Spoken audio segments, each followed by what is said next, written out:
काय गणपतराव, मिळालं का मजूर? मजूर बघायला गेलं होतं ना तुम्ही?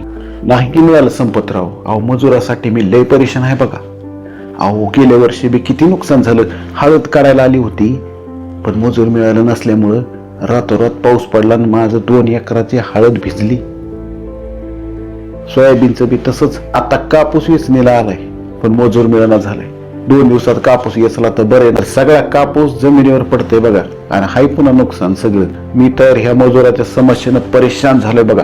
जी गणपतरावची कहाणी तीच आपल्या सर्वांची कहाणी. बराच वेळा आपण एखादं पीक जे 4 पैसे जास्त देतं परंतु त्यासाठी जर मजूर जास्त लागत असतील तर ते पीक आपण घेत नाही, कारण मजुरांची समस्या. बऱ्याच वेळेला आपल्या उभ्या पिकाचं नुकसान होतं कारण हव्या त्या वेळेला आपल्याला मजूर उपलब्ध होत नाहीत, आपल्याला मजूर मिळत नाही. मजुरांची समस्या दिवसेंदिवस वाढत चालली. यावरती काही उपाय आहे का?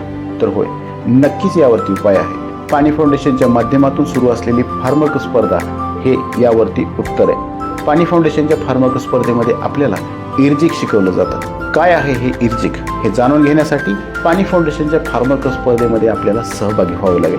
ज्यावेळेस आपण पाणी फाउंडेशनच्या फार्मक स्पर्धेमध्ये सहभाग घेऊ त्यावेळेस आपल्याला लक्षात येईल की पाणी फाउंडेशन आयोजित फार्मक स्पर्धेमध्ये शेतकरी गट या समस्येला कशा पद्धतीने तोंड देतात. तेव्हा पाणी फाउंडेशन आयोजित फार्मक स्पर्धेमध्ये सहभागी